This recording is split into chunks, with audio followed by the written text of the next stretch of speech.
नमस्कार प्रिय मित्रों, मैं ज्योतिषकार कमल आप सबका हार्दिक अभिनंदन करता हूं आपके अपने इस प्यारे यूट्यूब चैनल अलौकिक साधनाओं में। दोस्तों, आज अपन बात करते हैं भारत की गोपनीय गुप्त विद्या की। भारत में, अपने देश में, जैसे सरस्वती नदी है ना प्रयागराज में, चलती है दिखती नहीं है, उसी तरह से भारत में बहुत सारी ऐसी प्रचलित विद्याएं हैं जो चलती है लेकिन दिखती नहीं है। बहुत बड़े बड़े तांत्रिक हैं, उनको यह सब पता रहता है।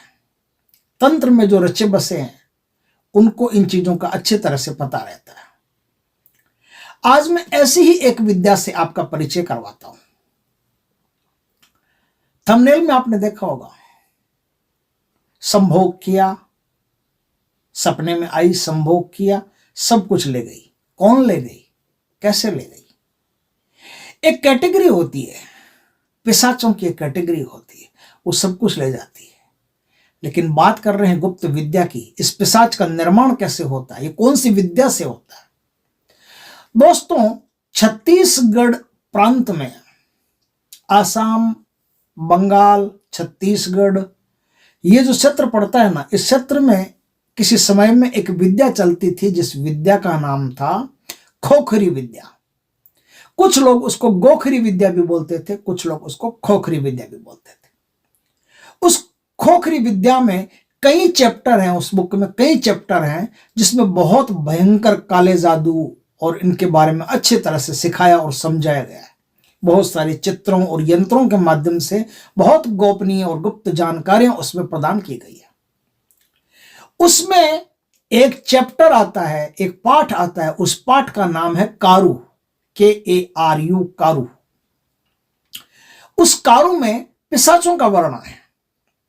उस कारू में एक ऐसे पिशाच का निर्माण करना बताया गया है जो किसी की भी पाठ पूजा की ऊर्जा हो उसे खींच लाता है।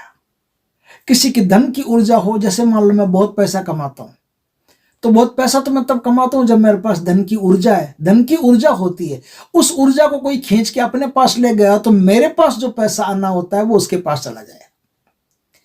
रूप की ऊर्जा होती है, सौंदर्य की ऊर्जा होती है। सौंदर्य की ऊर्जा कोई आदमी खींच के ले गया तो उसकी सुंदरता किसी और को प्रदान की जा सकती है। ऐसी गोपनीय बहुत सारी विद्याएं थी। ऐसी विद्याएं पिशाचों के माध्यम से चलती थी। उसे कहते थे स्वप्न पिशाच। स्वप्न पिशाच क्या करता है? किसी भी पुरुष के सपने में जाएगा, अत्यधिक सुंदर स्त्री बन के जाएगा, उसके साथ सपने में संभोग करेगा। सपने में संभोग करेगा लेकिन हकीकत में उस पुरुष का वीर्य निकलेगा और उस वीर्य को वो पिशाच पी जाएगा। वीर्य को पीते ही उसकी अवचेतना से, उसके मन से वो पिशाच संबंधित कनेक्ट हो जाएगा, संबंधित हो जाएगा। जुड़ते ही, संबंधित होते ही, अटैच होते ही, अब जो आपके पास सामान है वो सारा का सारा सामान पिशाच उठा करके, जो उसकी साधना करता है साधक, उसे ले जाकर के दे देगा। इतनी खतरनाक विद्या है। इस कारू विद्या से किसी पर भी जब ये पिशाच छोड़ा जाता है तो उसका घर, परिवार, कुल तक बर्बाद किया जा सकता है। इस प्रकार की नाशवान खतरनाक विद्या है। इस विद्या में एक तांत्रिक स्वप्न पिशाच का निर्माण करता कैसे है? स्वप्न पिशाच के निर्माण करने के लिए इस विद्या के अनुसार थोड़ी मेहनत करनी पड़ती है।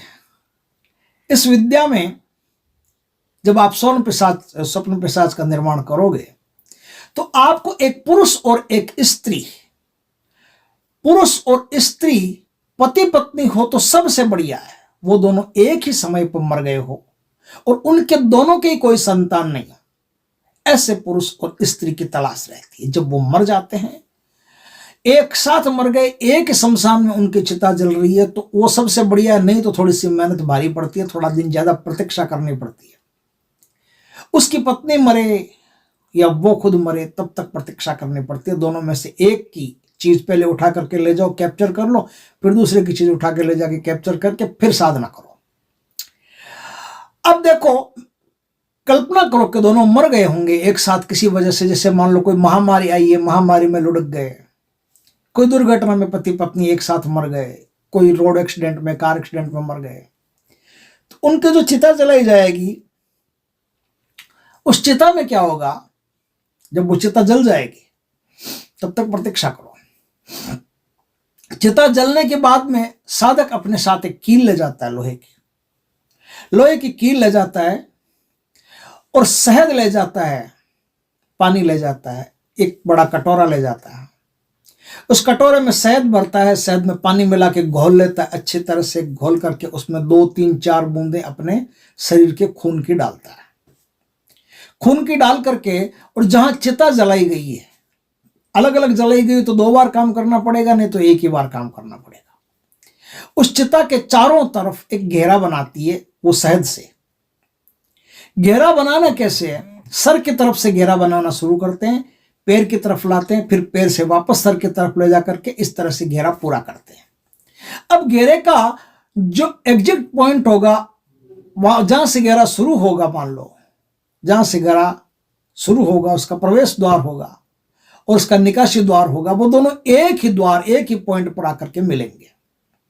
जहां वो मिलेंगे वहां पर वो एक कील गाड़ के दोपहर में चला जाएगा। जब भी उनकी चिता जलाई जाएगी तब वो कील गाड़ करके चला जाएगा। रात्रि काल में 12 बजे के आसपास वो वापस आएगा, एक बड़ा सा चिमटा लेकर के, लोहे का चिमटा लेकर के आकर के, यदि एक की चिता जलाई गई हो तो एक की मुंडी, 2 की चिता जलाई हो तो 2 की मुंडी, 2 की जो कपाल बसती है ना, खोपड़ी यहाँ की, गर्दन की, वो खोपड़ी उठा करके ले जाएगा।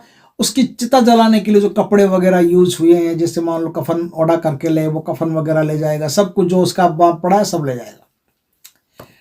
दोनों का तो दोनों का ले जाएगा, ले जा करके उसे एक हांडी में बंद कर देगा। हांडी में बंद करके फिर उसका क्या करेगा, फिर उसे औदुंबर का कोई प्राचीन वृक्ष, पुराना कोई औदुंबर का वृक्ष जंगल में हो, उस वृक्ष के थोड़ी सी डिस्टेंस रख करके दक्षिण दिशा की तरफ अपना मुख रख करके बैठ सके, ऐसी स्थिति में वो गाड़ देगा।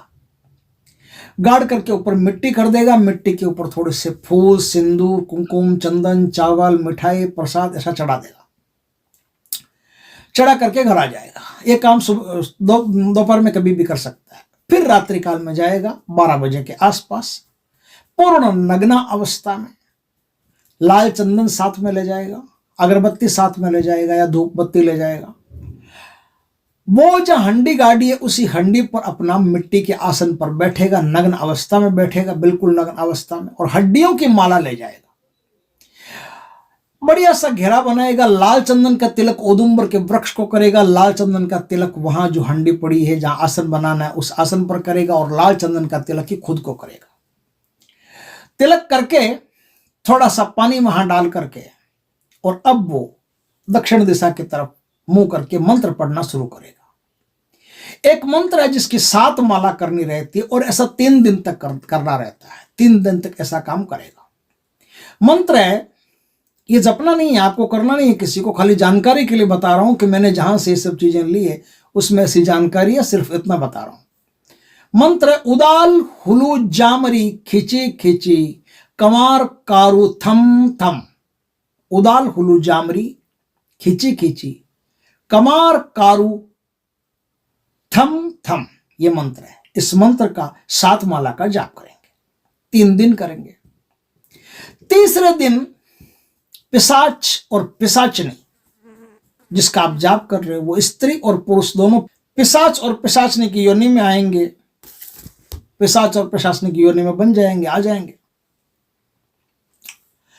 लेकिन उससे आपका काम नहीं होने वाला, उससे साधक का काम नहीं होने वाला। पिशाच और पिशाचनी जब तक अलग अलग है उनका काम नहीं होने वाला, क्योंकि किसी भी आत्मा तक पहुंचने के लिए पिशाच और पिशाचनी का मिल जाना जरूरी होता है। तो अब वो क्या करेगा, अपने पास तिल रखेगा, तिल, काले तिल की मुट्ठी भरेगा, मंत्र पढ़ेगा। मंत्र क्या पढ़ेगा, काले तिल की मुट्ठी भरेगा, मंत्र पढ़ेगा, जरत कारू कन फड़िया हिली हिली मिली मिली जंभ। जरत कारू कन फड़िया हिली हिली मिली मिली जंभ, इस मंत्र से उन तिलों को अभिमंत्रित करेगा और उन पिशाच और पिशाचनी की तरफ फेंक देगा। पिशाच और पिशाचनी की तरफ तिल फेंकते ही पिशाच और पिशाचनी एक ही रूप में आ जाएंगे। अब वो अलग अलग पति पत्नी, अलग अलग स्त्री पुरुष नहीं है, अब वो एक ही बन गए। स्त्री पुरुष वो एक ही मिल गए, इस तरह से घोलमेल हो गया कि पता ही नहीं स्त्री कहां गई, पुरुष कहां गए। लेकिन अगर नहीं आता है, अगर नहीं मिलते हैं, तो फिर दूसरा ऑप्शन और एक प्रोग्राम और तैयार रखते हैं। तो वो एक प्रोग्राम और तैयार रखते हैं। बकरी की जो मिंगनी होती है, बकरी लेटरिंग करती है तो छोटी छोटी गोलियों टाइप की लेटरिंग करती है ना, तो मिंगनी होती है उसकी, सूख जाती है तो मिंगनी अपने पास रखनी पड़ेगी। इसी मंत्र से फिर मिंगनियों को अभिमंत्रित करना पड़ेगा और फिर मिंगनियों को फेंकना पड़ेगा। मिंगनियां दूसरी बार में फेंकता, पहली बार में कभी नहीं फेंकता। पहली बार में तिली फेंकता, दूसरी बार वो मिंगनियां फेंकेगा तो अब क्या है, पति पत्नी दोनों एक ही जैसे हो जाएंगे, जुड़ जाएंगे। और जुड़ जाएंगे, जैसे ही वो जुड़ जाए वैसे अब उनको भोग दो। भोग में क्या, मिठाई दो, फल दो, पुष्प दो, प्रसाद दो, जो ये बनता आपका शरबत वगैरह ये दो, सिगरेट दो, स्त्रियों का जो सामग्री होती है वो दो, पहनने की, कपड़े पहनने की होती है ना स्त्रियों की सामग्री, चूड़ियां, टिक्की, वो सब दो। ऐसी पूर्ण सामग्री उसको दे करके एकदम संतुष्ट करना पड़ता है उस युगल को, उस जोड़े को जो बन गया है एक ही पिशाच। इसे स्वप्न पिशाच कहते हैं। ये जो पैदा हो जाता है तो ये देने के बाद में आपको वरदान देता है। ये कहता है कि मांगो क्या मांगते हो, तो आप कहोगे कि तुम हमेशा मेरे साथ रहोगे, जो काम दूंगा उस काम को तत्काल पूर्ण करोगे। इस प्रकार के सोच समझ करके वचन मांगने पड़ते हैं। और वो कहेगा हाँ, तो उसको कहोगे कि ये कील है, ये आपकी कील है, इस कील को मैं इस औदुंबर के वृक्ष में गाड़ूंगा। जब तक ये कील इसके अंदर रहेगी आप मेरे गुलाम रहोगे, मेरे साथ रहोगे, मेरे हुक्म की तामील करोगे। वो कहेगा हाँ, तो इस कील को उठा करके औदुंबर के वृक्ष में गाड़ दिया जाता है। औदुंबर के वृक्ष में गाड़ दिया जाता है। उसके बाद में घर आ जाता है साधक अपना, और घर आकर के फिर वो स्वप्न पिशाच को अलग अलग लोगों पर भेजता है। किसी की सिद्धियां लाने के लिए, किसी से पैसा लाने के लिए, किसी से कुछ लाने के लिए, कहीं से कुछ भी किसी भी व्यक्ति पर भेज करके उसको पता लगाया जा सकता है। इस प्रकार से जो पिशाच है, स्वप्न पिशाच, उसका निर्माण होता है। स्वप्न पिशाच किसी भी स्त्री या पुरुष के सपने में उतर करके और उसके साथ संभोग करता है। संभोग के दौरान एक आनंद का क्षण आता है उसके लिए, चाहे वो नींद में संभोग करे तो भी एक आनंद का क्षण आता है। उस आनंद के क्षण में उसमें प्रवेश कर जाता है, वो चेतना में, और फिर उसके मन पर कब्जा कर लेता है। फिर वो जैसा नाचना चाहता है वैसा ही नाचना पड़ता है। इसकी मुक्ति के लिए वो कील को वापस निकाल करके पानी में विसर्जित कर देनी पड़ती है। जैसे कील को पानी में फेंका वैसे वो वहां से दो अलग अलग रूपों में वापस हो गए, स्त्री और पुरुष के। अब वो स्वप्न पिशाच नहीं है, वो पिशाच यो नहीं मैं, लेकिन स्वप्न पिशाच नहीं है। और जो हांडी है, उस हांडी को वापस वहां से निकाल करके और गंगा जी में तर्पण करके और उसका विसर्जन कर दिया जाता है, तो फिर वो पिशाच होने से मुक्त हो जाते हैं। इस तरह से इनकी मुक्ति होती है। लेकिन बात यह है कि कुछ तांत्रिक ऐसे उस जमाने में हुए जिनको ये पता था कि इस शहर में, जिस शहर में वो जा रहे हैं, उस शहर में कौन कौन कलाकार ऐसे हैं, उनका पहले से पता करना होता है। तो वो तांत्रिक पता करने की विधि भी यही लिखी हुई थी, तो मैंने सोचा कि ये भी बता दूं। तांत्रिक क्या करते थे, जब उनको किसी शहर में दूसरे शहर में जाना होता था, ऐसे शहर में कौन कौन सी ऐसी नेगेटिव शक्तियां वहाँ काम करती है जिनसे बच के या संभल के या सोच विचार करके चलना होगा, तो उनके बारे में पहले कैसा पता चलता था। तो ज्वार होती थी ना, ज्वार, कुछ ज्वार के दाने लेते थे। जिस शहर में जाना होता था उस शहर की तरफ मुंह करके वो ज्वार के दाने अभिमंत्रित करके फेंक देते थे। फेंक दिया। अब उनके पास चिचिका पक्षी का पंख होता था। उस पंख को वो सिरहाने रख करके रात सोते थे, और रात उनको सपने में सब कुछ पता चलता था कि आगे जिस शहर में जाओगे उस शहर में ये महारथी आपको मिलेंगे, इनसे बहुत सोच समझ करके आपको चलना है। उनको पहले से पता चलता। तो वो चिचिका पक्षी का पंख, उसका एक मंत्र उनके पास होता था, जिस मंत्र से वो सब कुछ उनको पता चल जाता था। मंत्र था चिची खार, चिंची खार, मुंजार पखार, सोती सोती बोलून, सत्य सत्य बोलना, सोती सोती बोलून। चिचिका पक्षी का पंख रखते उनको सब पता चल जाता था। बचते कैसे थे, तो बचने का भी एक मंत्र था।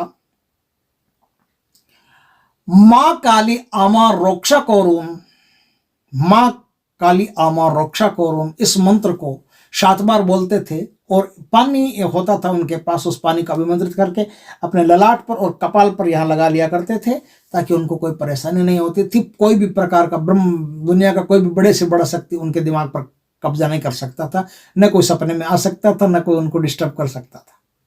इस प्रकार से बच भी जाया करते थे। ये एक स्वप्न पिशाच की साधना थी, तो मैंने सोचा कि दे दूं। ये करनी तो है नहीं, किसी को करवानी मेरे को है नहीं, सिर्फ बताया है कि इस प्रकार से साधना होती है। साधना बड़ी खतरनाक है, खराब है, आम आदमी के लिए नुकसानदायक साधना है। इसलिए खाली जानकारी के तौर पर मैंने ये चीज़ आप लोगों को बताई है। वीडियो अच्छा लगे तो लाइक करो, कमेंट करो, शेयर करो।